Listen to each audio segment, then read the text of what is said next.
наша Родина не институция. А что для вас Родина? Дом, моя крепость, я здесь хозяин, я обязан, я ответственен. Я понимаю, что очень не все наше, не все как мы хотим, но мы имеем перспективу дальше развиваться. Почему уезжают? Вот потому что вот эту функцию развития не получается в полной мере выполнить. То, что сейчас происходит, это катастрофа. Дорбазон Кутараджак – это не государственная политика, это внутреннее убеждение. Зачем нужно оставаться в Крыму? Крымско-татарский дискурс категоричен, он очень зол, он очень нетерпим. Крымским татарином можно быть везде, но вот нацией мы становимся в Крыму.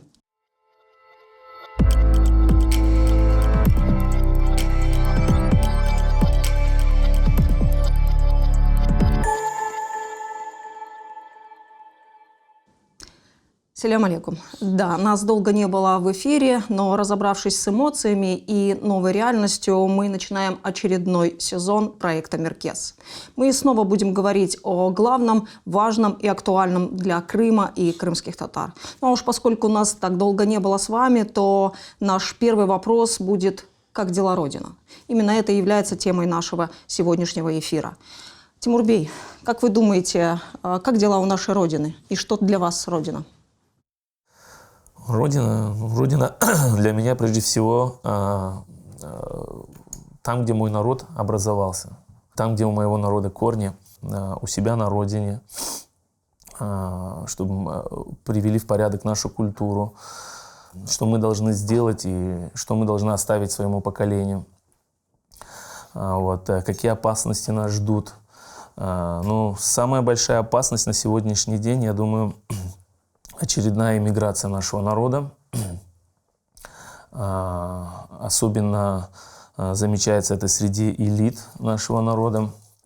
Это, конечно, печально. Мы об этом еще поговорим чуть позже. Но меня больше, знаете, что интересует вопрос, а что для вас Родина? Вот какие ингредиенты крымско-татарской любви к Родине? Я сразу говорю и любви, потому что... Ингредиент один – это генофонд нашего народа, вот, который связан с нашей землей, с Крымом непосредственно. И только в Крыму мы можем развиваться и быть как народ. Все ли у нас связано с генофондом, Абдуришитага?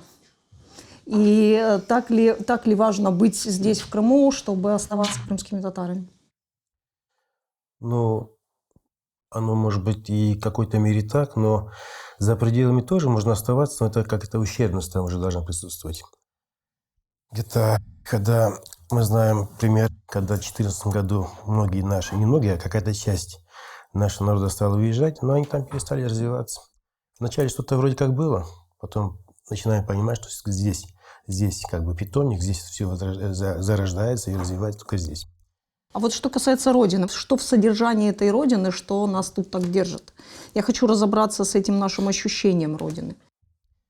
Ну, само слово я редко использую или почти не использую. Для меня все проще. Это территория, то пространство, где я должен иметь все опции, чтобы я жил, развивался, имел свои гарантии на все, что в моих интересах.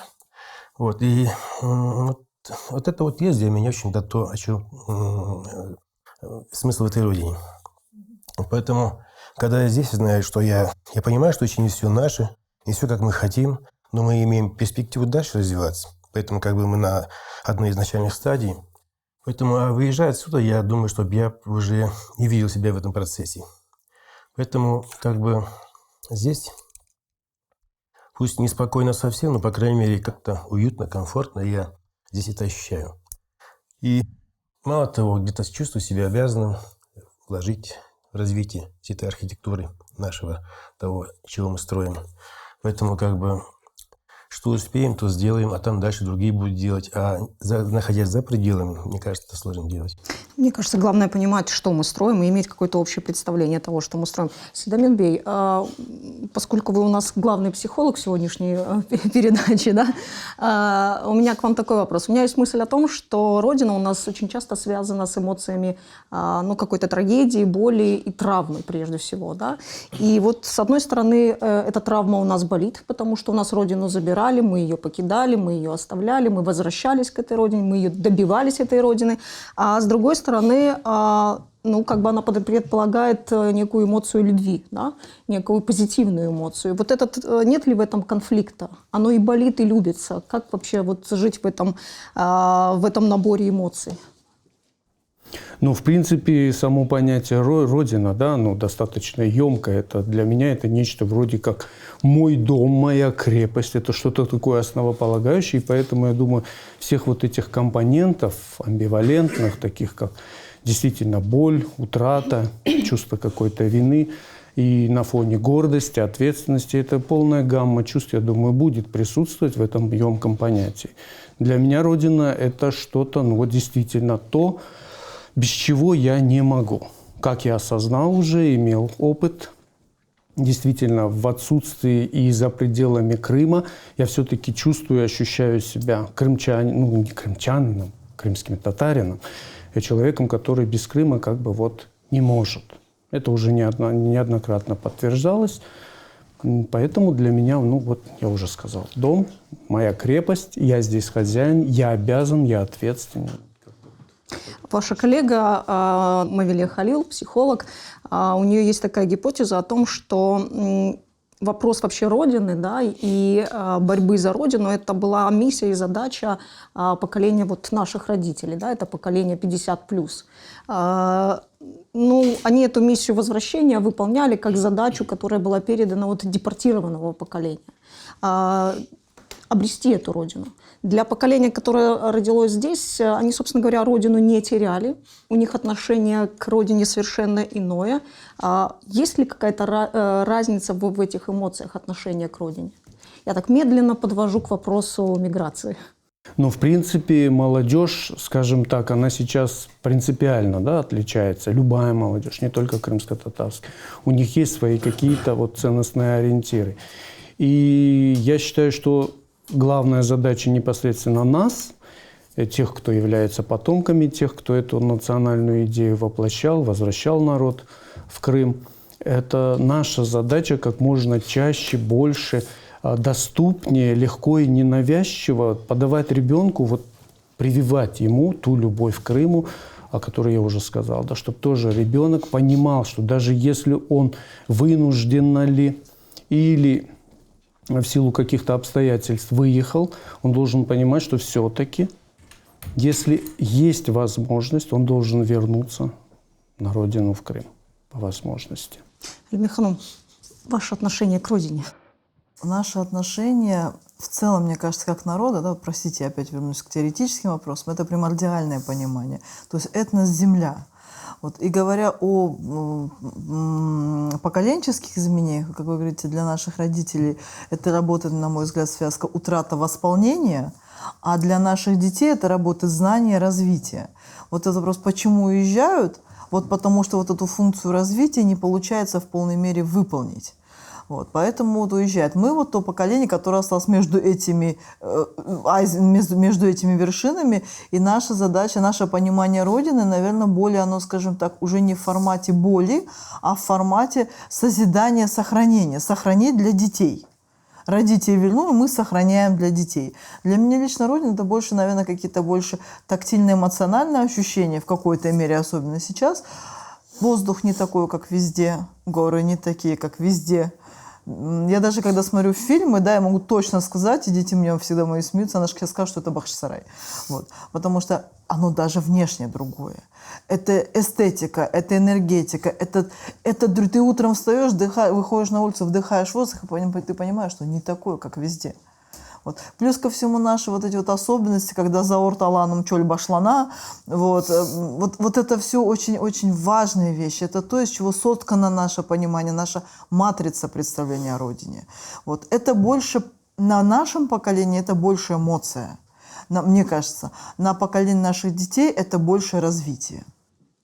А если говорить вообще о понятии Родина, да, о нарративах Родины, у меня есть ощущение, что мы вот живем в таких вот, ну, простите, в советских еще нарративах Родины, о том, что Родина требует от тебя героических поступков, Родина требует от тебя самопожертвования, Родина требует. Насколько это, ну, согласуется, насколько крымские татары живут в этих нарративах? Либо у нас есть свои какие-то представления о Родине и взаимодействии взаимоотношения человек-родина? Мне кажется, у нас вот этого нарратива долженствования нет, потому что наша Родина не институция, она не предполагает каких-то узаконенных отношений. Вот. Это глубоко внутреннее, глубоко интимное, глубоко... Чем пахнет Родина больше, чем то, чем ты должен ей?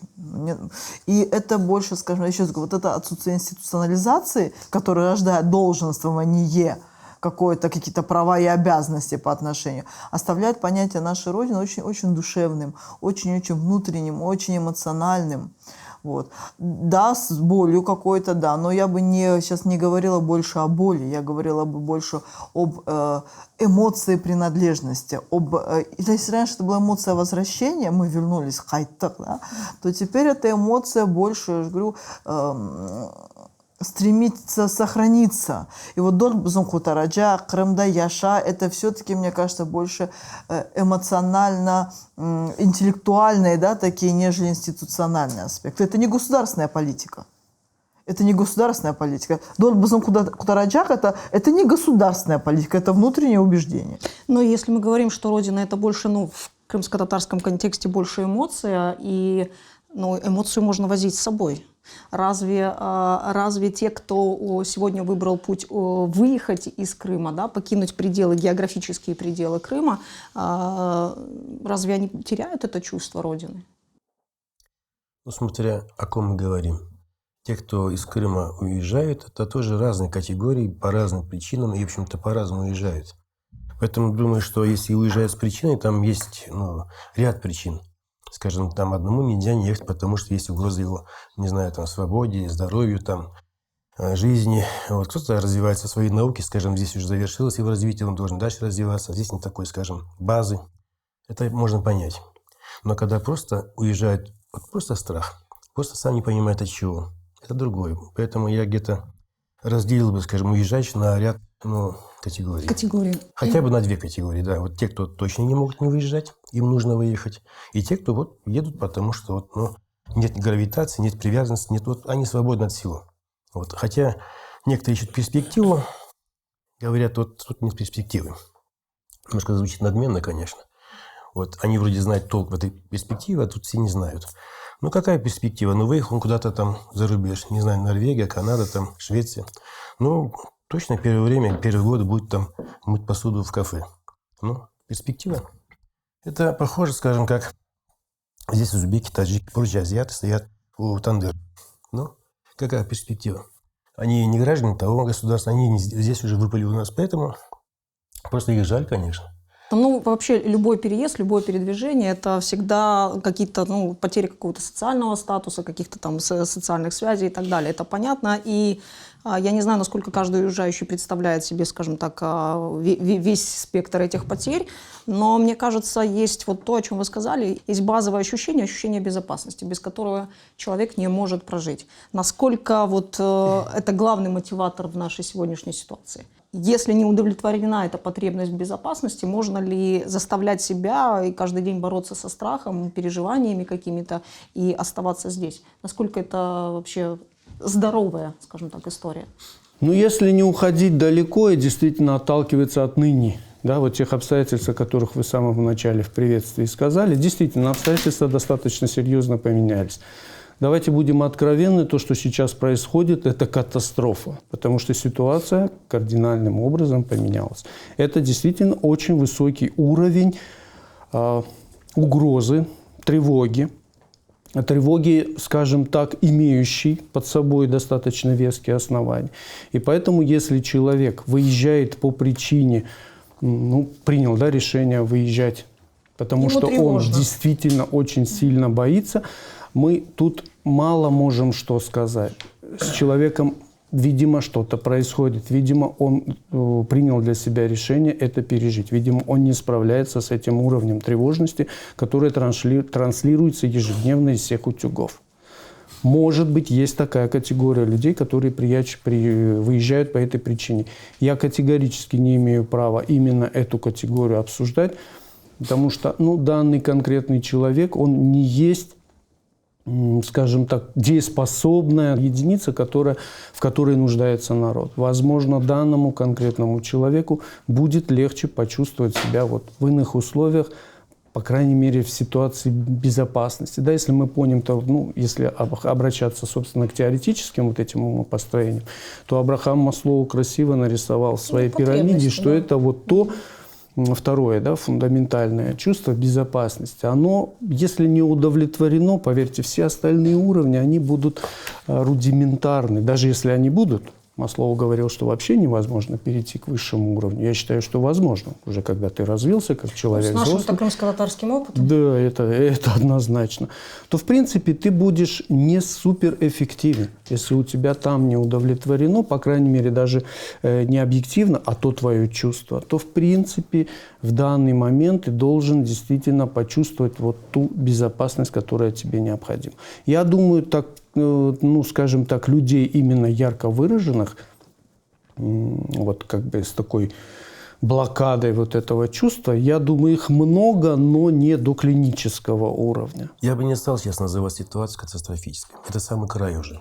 Она критическая. Ну, может, даже не самая крайне критическая. Есть какие-то симптомы будущей проблемы, может быть, но не ярко... Есть. Но при этом не до такой степени, чтобы, скажем, думать о миграции. Поэтому где-то есть тревожность, понятно. Вот. Там гремит, здесь, скажем, постреливает. Сидим, как вы сказали, в этом вот в телевизоре, да, безвыходно много сидят.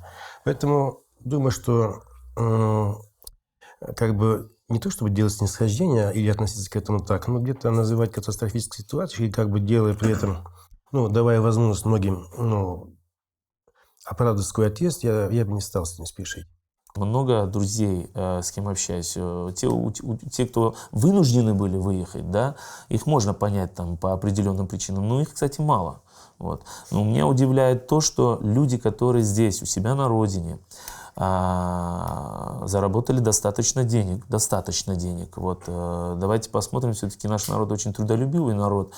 И после этого все это просто бросить и уехать куда-то, и думая, что там чуть лучше, там социально и так далее. Извините, вас перебью, Багышланыс, но давайте вот на раз, два, три. Остаться в Крыму для чего? Номер раз.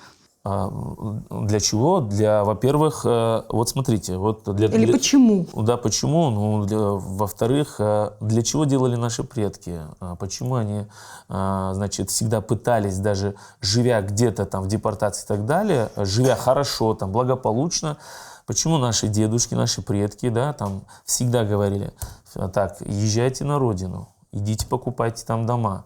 Почему вот такая любовь? Да, вот потому что у него отняли это. Да, потому что отняли, но давайте еще там период посмотрим 120 лет назад, там 200 лет назад. Ну, это Крымское ханство возьмем, да, там вот читаешь многие моменты. Люди тогда покидали страну, они еще не знали чувства потери. То есть у них еще тогда не отнимали вот в том виде, в котором отняли в 1944-м.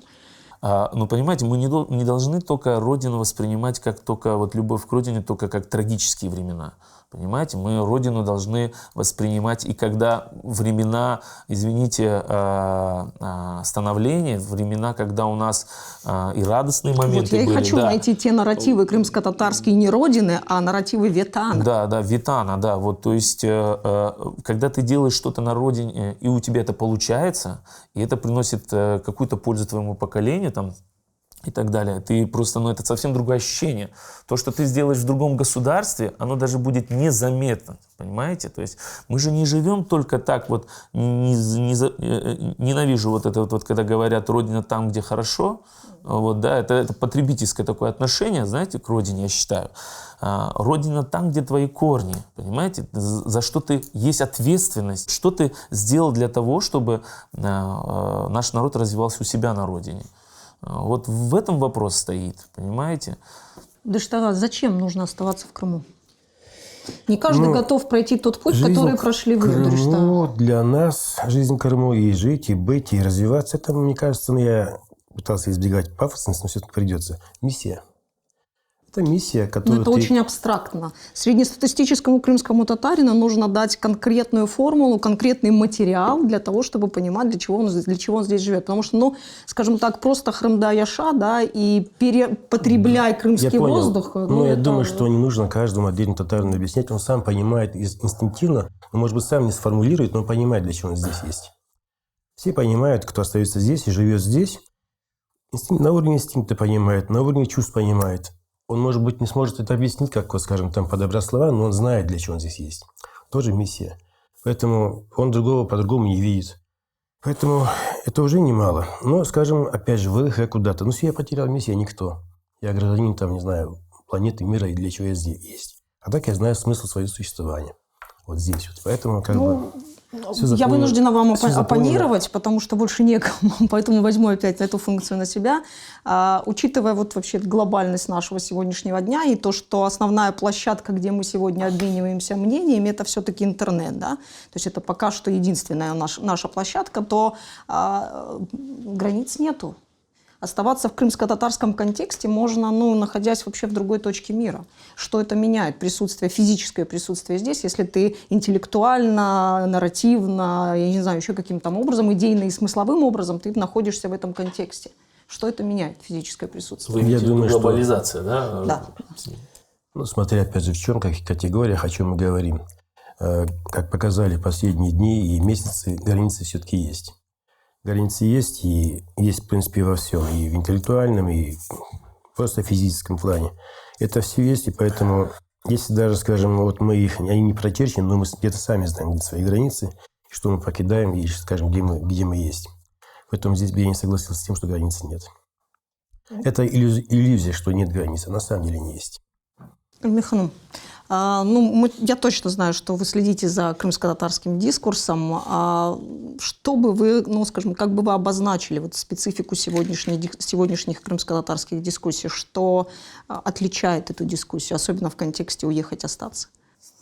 Мне кажется, здесь опять-таки очень много. Во-первых, хочу сказать, что нельзя делить народ на оставшихся и уехавших. Вот это самое главное. Мы слишком много разделены. В нашем историческом опыте сколько волн эмиграции. Мы видим, что из этого получается. Мы опять возвращаемся на свои исторические круги. Мы опять ставим вопрос «Кайтмага ядакатмеги», «Кайтмага ядакатмеги». Мы опять и опять к этому возвращаемся. Вот, поэтому я бы не была бы столь категоричной, тем более избегала бы таких вот четких, бичующих выражений. Вот они уехали, вот они такие, или уехавшие говорят, да вы остались, да вы еще что-то. То есть я бы вообще искренне убрала бы, хотя он в нашем дискурсе присутствует, отвечая на ваш вопрос, да, вот эта категоричность, но вот это вот бичевание, вот это вот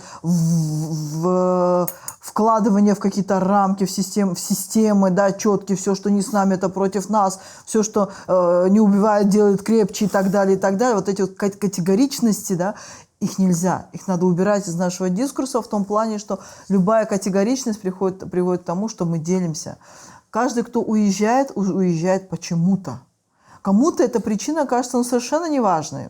Как это по такой причине? Для кого-то эта причина важна. Поэтому сказать, что люди уезжают просто, чтобы уехать, мне кажется, это слишком глубоко. Это причина в этом значительно глубже. Может, мне так кажется. Вот. Я не отношусь к тем, кто поощряет, чтобы это уехать. Вот для Нурхану мы много об этом всегда говорим. Я абсолютный противник отъездов.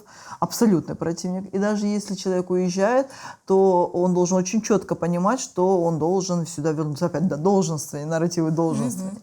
С другой стороны, я понимаю, что если мы говорим о каком-либо развитии, да, профессиональном развитии, многие области здесь, в Крыму, невозможны. Поэтому надо действительно, возможно, вытолкнуть этого птенца, чтобы он в конце концов полетел, но с тем, чтобы он понимал, что его гнездо здесь, что его родина здесь, что он крымский татарин.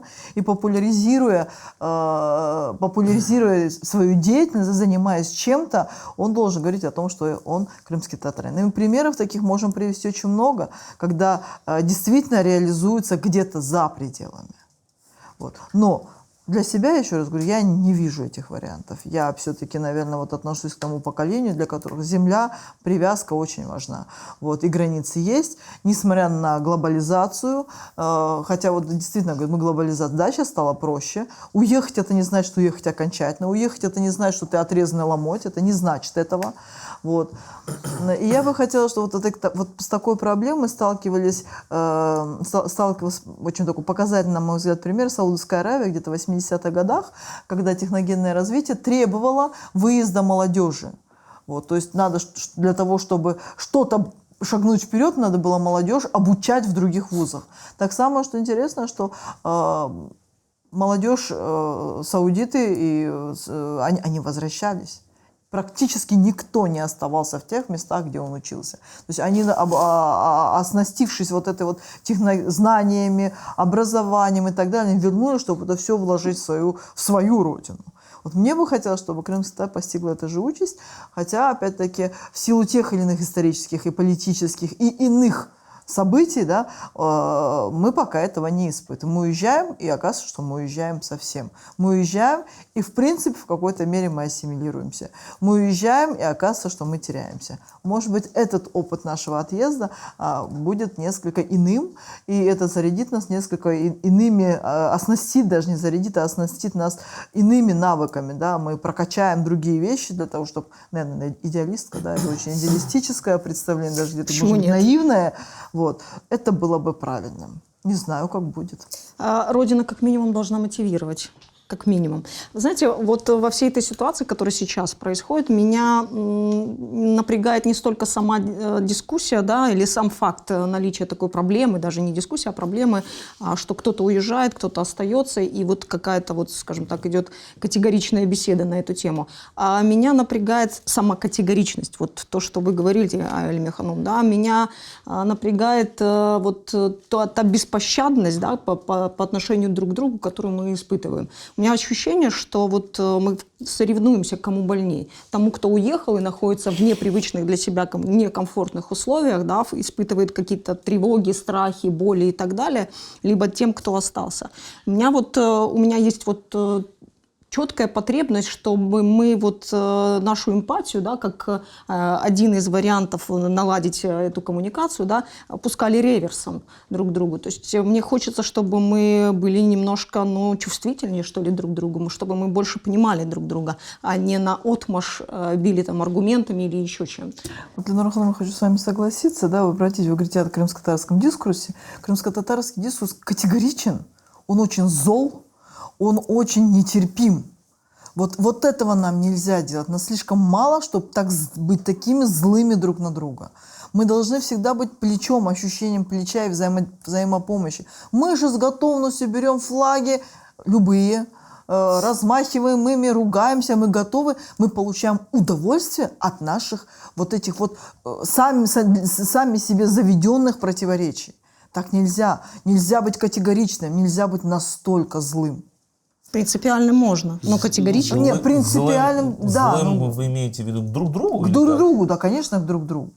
Я бы друг другу. Не согласился бы, что мы там злые друг другу. А вы посмотрите дискуссии в наших сетях, это же ужас. Это нормальное явление. Вот здесь и срабатывает, вот вы же сказали, что мы себе такое позволить не можем. Если определенные народы там могут себе позволить в связи с тем, что они многочисленны, хотя я не приписываю наш народ, что мы малочисленные, да. А вот обратите внимание, беда в том, что большинство крымских татар находятся за рубежом, да, вот все эти периоды взять, да, там, если нас там около 10 миллионов, там 7 миллионов, большинство они за рубежом.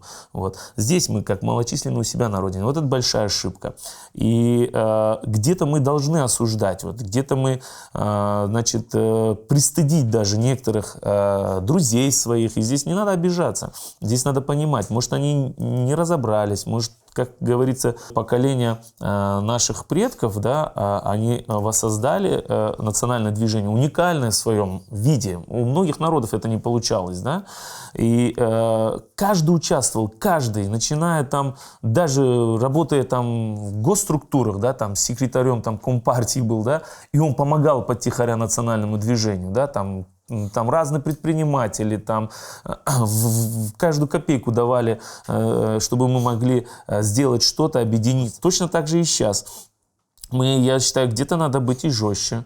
Понимаю, там говорить легко, там определенные люди, у которых действительно проблемы, которые вынуждены выехать. Но они должны понимать, что они должны вернуться, и все возможное делать. Наш народ, особенно молодежь, они стали мыслить более стратегично. Они стали мыслить более с оглядкой на будущее. Если у нас раньше было, вот магазинчик открою, и все. Вот. Теперь даже молодежь, они работают условно, да, допустим, работают баристами для того, чтобы потом открыть свое. Вот. То есть вот это вот в нашем поколении этого не было. Вот мы работали, чтобы заработать. А они работают, чтобы не просто заработать, а еще и набраться опыта. Они и вкладывают. Они вкладывают в будущее. То есть наша молодежь стала более стратегичной. Вот они как раз-таки, мне кажется, и то поколение, которое создают эти концепты развития. Наша задача их пока вот здесь вот собирать и не дать им разъехаться, собирать и дать им крылья. Не подножку, Вот а это результат подтолкнуть. нашей борьбы. Мне кажется, тут важно не факт не дать им разъехаться, а создать условия для их возвращения, мне кажется. Вот это наша с вами Да. И миссия. это тоже, это все я вас вместе. перебью, да, вот вы правильно сказали сейчас. Знаете, вот по опыту определенному мы часто ездили, общались с нашей диаспорой и так далее. Вот есть такой город Эскишехир, да, вот в Турции. Этот город основали наш народ, крымские татары. Вот, и мы там встречались на конференции определенной. И знаете, когда мы вот приезжаем туда, да, вот непосредственно, мы вот планировали как? Мы как там предприниматели, мы хотели организовать такой вот, чтобы объединились все крымско-татарские предприниматели, вот именно в Крыму, да, и создавали что-то здесь. Не только то, что те, которые находятся в Крыму, а непосредственно в других государствах. И вот они думали, что мы опять приедем, будем у них просить денег или еще что-то там и так далее. Но я вот встал и говорю им, я говорю, вот что вам мешает, то есть приехать, если даже вы не переезжаете уже, да, вот, то есть приезжайте, вкладывайте, покупайте недвижимость, покупайте земли, там, стройте гостиницы и так далее. Мало того, вы будете на этом зарабатывать, вы будете брать на работу крымских татар, да, и будете знать, и будете развивать свою родину. Надо приехать на родину, надо вкладывать, если даже ты даже не переезжаешь. Это большую роль играет, понимаете? Мы должны владеть всем, вот, то есть землей, недвижимостью, бизнесом и так далее. И мы это умеем делать, и у нас, мы не как временщики, понимаете? Мы создаем, и мы это дальше вкладываем в развитие нашего Крыма. То есть по-другому. Мне кажется, мы должны уже давным-давно усвоить урок, что нам, кроме нас, никто не поможет. Никто не поможет, Да. это однозначно. Думаю, что пока радует то, что волны такой нет. А у нас пока с этим, до процента не дотягиваем. Поэтому волны – это точные вещи, пусть не совсем Откуда у вас единичные. такие цифры? Мы Я бы не мы- взялась в цифровом виде оценивать уровень миграции. Мы немного занимались этим. Занимались этим и знаем, что это не так много, как нам кажется. Мы часто накручиваем сами себя. На самом деле такой волны, большой волны нет. Потом, я имею в виду последнюю. Потом наши нарекания в адрес уезжающих, мы имеем в виду, я больше говорил бы о тех, кто уезжает в тот самый критический момент. Если нормальная ситуация была и стабильна, то да, все идет как бы своим чередом. Один там учиться, другой доучиться, кто-то, скажем, лечиться и дальше развиваться. Там все что угодно. Но когда тяжелые случаи, когда вот в критический момент, это уже как бы напрягает, потому что им могут многие другие подражать. И кроме того, в такой-то момент точно нельзя оставлять. Как-то я говорил с человеком молодым, он жил в Германии, многие его знают, и был достаточно успешным архитектором. И говорит, что вернулся? Многие уезжают, ты вернулся. Вот я считаю, что я должен быть здесь, в такой момент. Вот это поступок. Мы знаем многие наши интересные мигранты, которые были там, даже сейчас Муратова. Чего там не оставаться там ей? В Америке, там, гражданка Америки, она вернулась. Откуда вернулась, куда многие сейчас стремятся выезжать. Поэтому у нас много хороших примеров, которые можем сейчас называть, и людей, имена. Поэтому речь идет, я настаиваю на том, что волны пока такой нет. Мы должны профилактику такую вести, чтобы и не было ее. Беседовать, не знаю, там общаться. Но у нас сильно работает общественное мнение в нашем народе. Это как-то даже лечит, воспитывает. Думаю, что это не так плохо. Не совсем отвергать, отрицать, скажем, там наповал. Но, по крайней мере, высказываться. У нас всегда так было, и что нас как бы удерживало. У нас других институтов не было, там мораль, это все как бы, она регулировалась, скажем, как-то было в своем народе.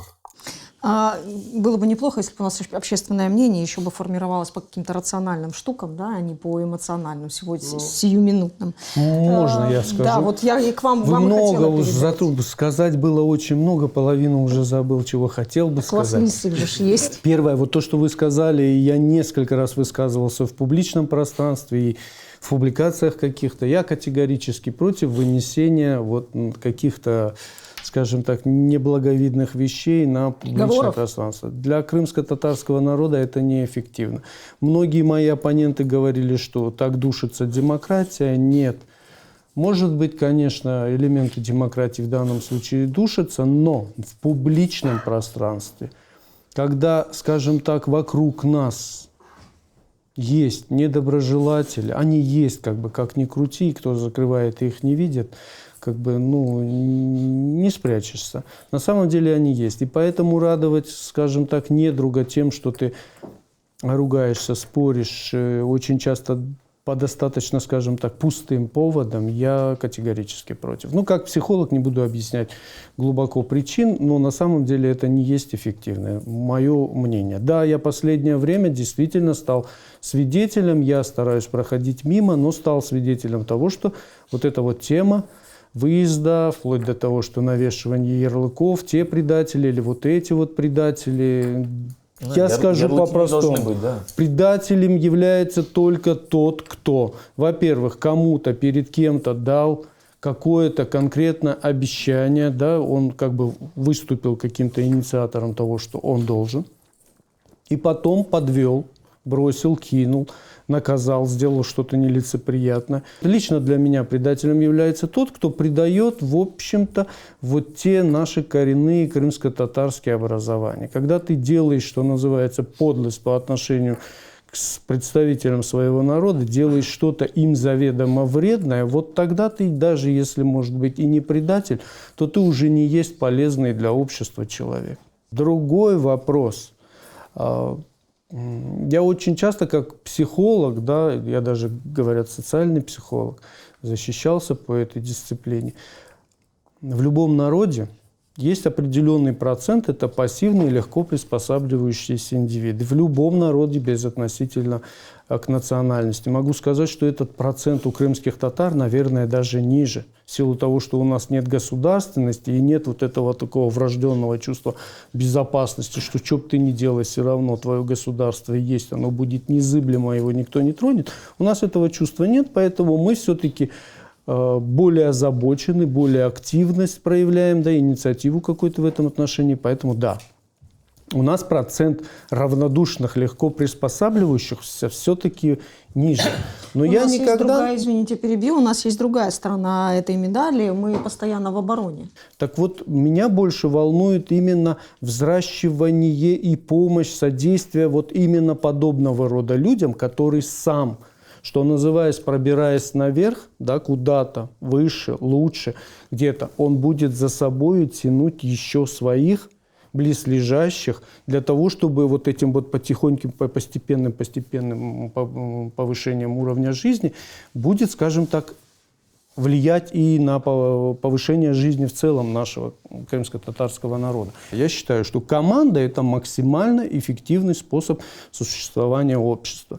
Поэтому если есть какая-то группа организованных, скажем так, направленных, объединенных единой целью людей, то это и есть хорошо. И вот нужно здесь содействовать и помогать этим людям взращивать вот ту крымско-татарскость, которую вы, да, вот, изобрели, вывели, культивируете. Пустота, она всегда заполняется. И если мы не способны воспроизводить в том же объеме, с той же динамикой смыслы, идеи, которые заполнят наше крымско-татарское пространство, то иные какие-то смыслоидейные символы будут заполнять это пространство. И, соответственно, давление. Сейчас немножко криво скажу, но тем не менее. Важно ведь не то, что люди уезжают, да, от чего уезжают, а важно ведь то, к чему приезжают, да, зачем они едут. И вот эту потребность нужно прощупать, рационализировать и дать этим людям этот контекст крымско-татарский. Вероятно, они его не нашли. Где-то мы все вместе с вами, где-то не дожали, где-то не доделали, где-то не дорассказали кому-то. Но то, что выезжали многие из-за того, что чувствовали вот этот дискомфорт, то, что культурные вот эти нарративы, которые сыплются, вот та вот такая пропагандистская атака, которая ведется, она раздражает. И вот я в свое время выезжал по этому поводу, но мое вот это фундаментальное чувство «мой дом, моя крепость», оно победило. Я походил, я уже вроде бы и работу нашел, и жильем мог, но я сказал нет. Все, Седамир, ты возвращаешься домой, только теперь по возможности все, что видишь, ты будешь об этом говорить. Я вернулся и не смог. Но это я. а кто-то, может быть, У в кого-то данный другие, момент... да. И главное, чтобы этот человек каждый день задавал себе вопрос, что ты конкретно сделал или как планируешь сделать на благосостояние, на благополучие своего народа, на Что должен благополучие делать рода. каждый крымский татарин, оставаясь здесь? Ну вот в самом начале я говорил, что мы должны выставить свою архитектуру, чтобы не оставалось места вот для того, о чем вы говорили. Вот, а при этом каждый должен на свой участок работать, где он должен быть и что он должен делать. Не можем все делать одно и то же, скажем, не дорабатывать что-то. Каждый на своем участке, скажем, он у себя, она у себя, и вот каждый на своем месте, он должен... То есть это ответственность, уже вопрос ответственности. Поэтому мы не укоряли бы тех, кто уходит, но у него тоже был свой участок, который он покинул. И, скажем, покидая, он должен знать, что он уйдет и принесет больше, чем он сделал бы здесь. Поэтому думаю, что нам на самом деле нужно выстраивать свою архитектуру. И я бы не хотел бы говорить уже утвердительно, что вот мы не сделали, мы не успели. Мы пока не успели, пока развиваемся. Ведь не так давно и не было этого тоже. А на протяжении не такого большого времени у нас создалось, и это, скажем, у нас появились ученые, у нас много появилось. Вот поэтому думаю, что панацеи ни в чем нет, и в нашем развитии тоже нет ее. Поэтому думаю, что надо, чтобы не видеть чужие знаки, чужое все нам неприемлемое, чтобы было нам комфортно, нам удобно, и как мы хотим, должны те опции быть, которые чем-то оно этому позволяет состояться. Ну, это тоже причина, является причиной вот этим, то, что некоторые там, вот, пропаганда там, а как наши дети это все будут осваивать и так далее. Многие бегут от этого оруэлловского сюжета. Это вот да. откуда бегут, ну вот куда бы они ни убежали, это не причина выезда, я считаю. Вот, это смотря как ты своих детей воспитываешь. А мы должны выше всего этого быть, значит, продолжать развиваться, продолжать развивать, изучать более детально свою историю, доводить это до детей, до общества нашего, и все. И я думаю, будет, иншаллах, все нормально. У нас народ очень талантливый, мудрый. Естественно, легко все не будет. Будут разные времена, разные периоды. Мы должны это пройти. Другого варианта нет. Легко нам никогда не было, крымским татарам легко Да. никогда не было. Это, во-первых. Во-вторых, мне кажется, что люди в том числе уезжают от того, что они не могут быть сами собой. В этом и проблема. Поэтому я еще раз буду говорить о том, что нужно создавать ту среду, которая позволит быть собой, да? Оставаться к собой как минимум. Мне кажется, есть смысл проговорить еще одну историю, Альмиханум, что крымско-татарский контекст, это он всегда связан с человеческим капиталом, с человеческим ресурсом. Именно поэтому мы выжили там в 44-м, именно поэтому мы вернулись в 80-е, 90-е, а кто еще раньше. Вот именно, скажем так, наше богатство – это наши люди. И насколько, вот, скажем, мы дорожим этим человеческим капиталом, куда двигается наш этот ресурс? Ну, Ленора Ханым, сауна за вопрос в том плане, что вот, ведь окружающий мир, окружающее пространство, архитектура, о которой говорит Абдурештага, делают действительно люди. Речь идет о нашем социальном капитале, речь идет о качестве нашего народа как о значимом социальном капитале. То есть что мы продуцируем.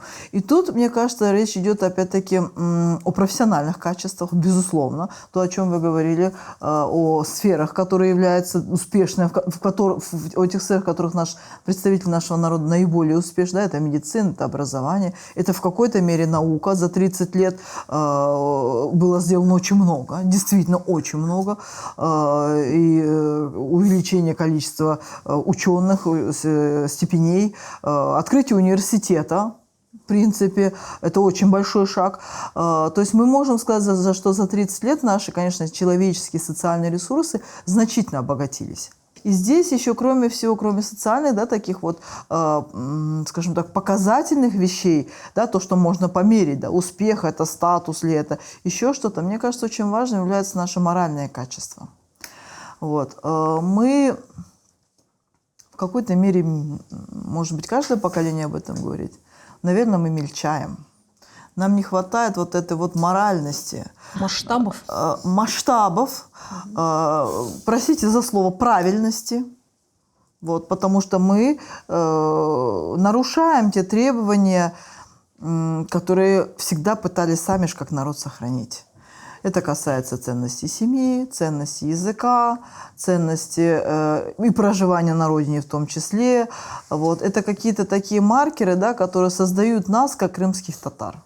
Вот. Мы, к сожалению, от них отходим. И проявляется это в очень многих вещах. Я немножко сейчас, наверное, еще одну, да, любимую такую мозоль зацеплю. Смешанные браки, не разговор на родном языке, не сохранение традиций крымско-татарской семьи с ее верностью, с принципами взаимоуважения, да, мужского, женского и так далее, гендерными ролями. Вот это все очень сложно сейчас. Но речь идет опять-таки о персональном капитале каждого человека, крымского татарина, который в совокупности составит социальный капитал. Сагунус, что ж, мне кажется, мы проделали большую работу, проговорив главные, мне кажется, вещи. И есть, скажем, 3 момента, которые бы я хотела отметить. И этим, собственно говоря, завершить наш сегодняшний разговор, который может длиться долго. Ну, во-первых, крымские татары богаты вот тем самым человеческим капиталом. И это наша главная ценность. Может быть, кому-то хочется услышать сейчас и от меня, и от наших спикеров исключительной привязки к земле, но я все-таки готова говорить о том, что любить родину по-крымско-татарски, любить свой ветан по-крымско-татарски, как бы коряво это сейчас не звучало, это быть преданным своим людям, наверное. Это уважать тех людей, которые рядом и которые не рядом по тем или иным причинам. Оставлять мосты и коридоры для нашего какого-то совместного завтрашнего будущего. Второй вывод, который я хотела бы сделать, это то, что наше возвращение не закончилось. Мне кажется, финализация нашего такого вот, простите за слова, как камбэкинга, да, такого, она произойдет тогда, когда все вернутся домой, и новое поколение крымских татар наконец-таки четко, рационально сформулирует ответ на вопрос: зачем нам Крым, и мы, крымские татары, в нем?